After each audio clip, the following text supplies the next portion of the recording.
your God power. Get everything you ever wanted and live the life of your dreams.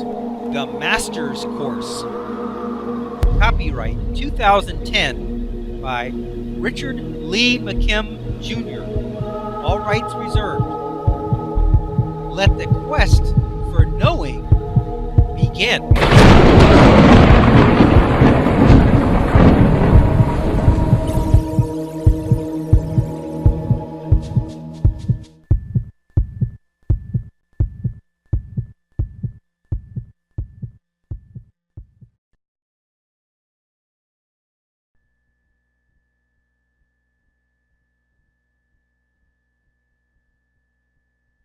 Now let's look at this other illustration. Plant's response to the pretend threat. Okay, you have the thought meaning. This person's thoughts and beliefs have certain frequencies. I'm going to do nothing to that plant. Okay, that's the person's thought meanings. Now you see, he's going to pretend to burn the leaf. But what is the meaning of pretend?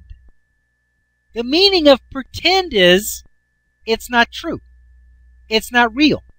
So, since meaning is the only thing that counts, the meaning of that is no harm, no action. That's the meaning.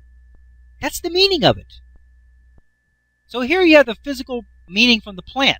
The plant has certain frequencies and thoughts and vibrations. I don't want to be harmed. Now, you take the meaning that nothing is going to happen to the plant.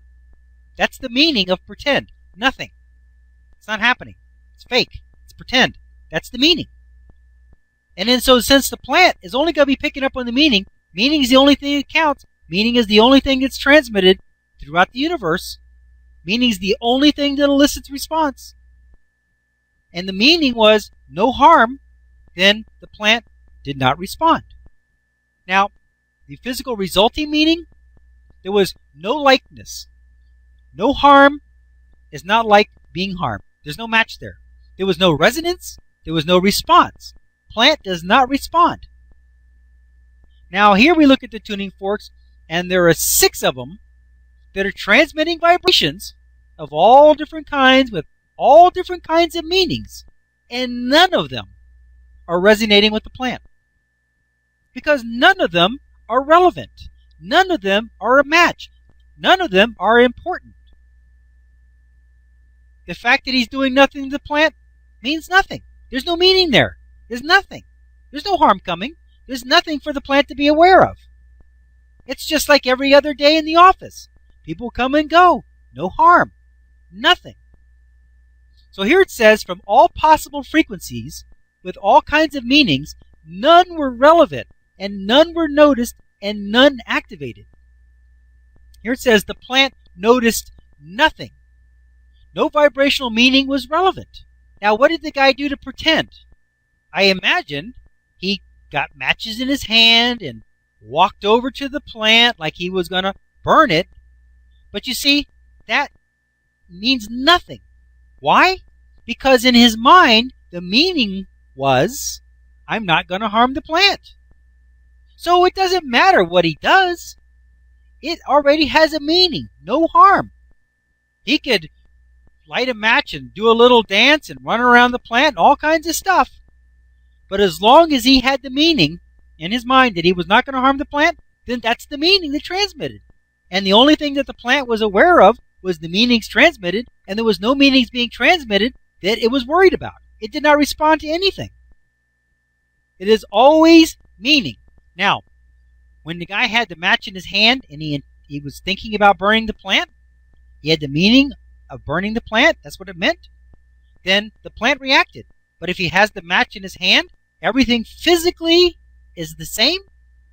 He's standing next to the plant with a match in his hand, just like before, except this time, in his mind, the meaning is, I'm not going to harm the plant. Then guess what? It's the meaning that carries the weight. It's the meaning that counts. So it doesn't matter what he was doing.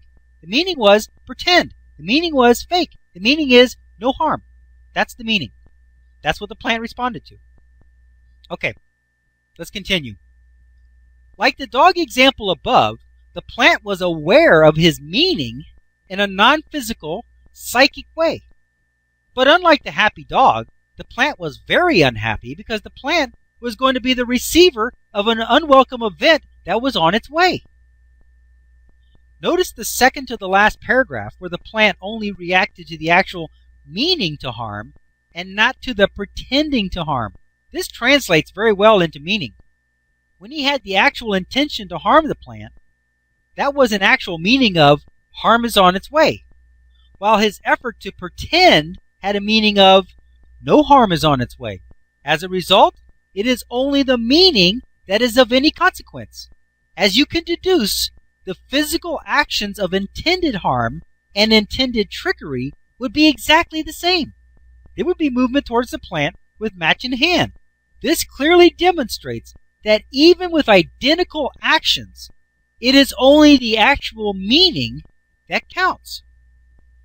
Additionally, like the dog example above, the experimenter was always transmitting his meaning out to the universe, even when at first he had no idea that it was being received. You were always transmitting your meaning out into the universe, and those people, places, events, situations, things, and yes, even plants who resonate with the vibration of your meaning respond in their own way. Video example: plants have consciousness. What is this video about? This video has many examples and demonstrations that have been performed and all prove that plants have consciousness. In the first segment, Baxter himself recounts his first experience that plants can read his thoughts and respond. Just as he was explaining in the information you just read above, he had connected a polygraph machine to the leaf of a plant and was trying to get a reaction out of the plant without success.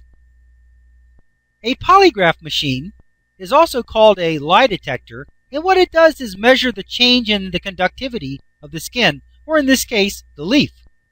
When there is a change in the conductivity, it is an indication of nervousness.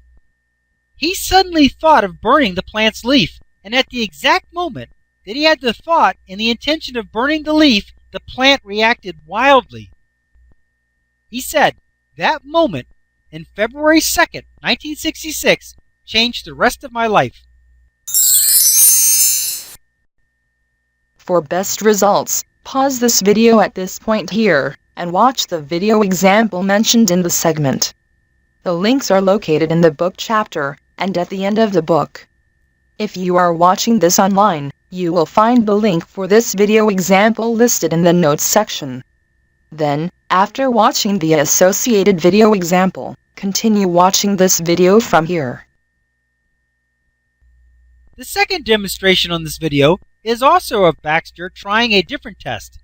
He wanted to see if a plant could and would react to the death of brine shrimp. He set up the experiment like before, with the plant hooked up to the polygraph machine. In a room next door to the plant, he had live brine shrimp in a small cup suspended above a pot of hot boiling water. In order for him to be sure that there was no human interaction in the experiment, he not only set up the experiment to work automatically by a random timing device, but he also left the office and drove some distance away so that his presence wouldn't interfere with the results.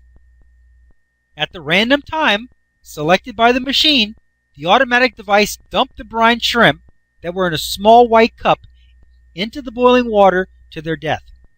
At that exact moment, as expected, the plant showed a reaction.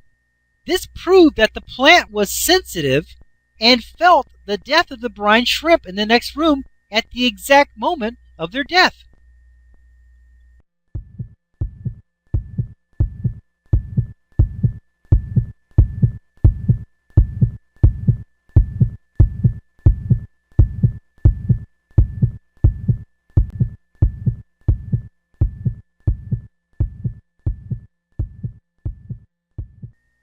To continue, go to How to Use Your God Power, chapter number 5, segment number 27.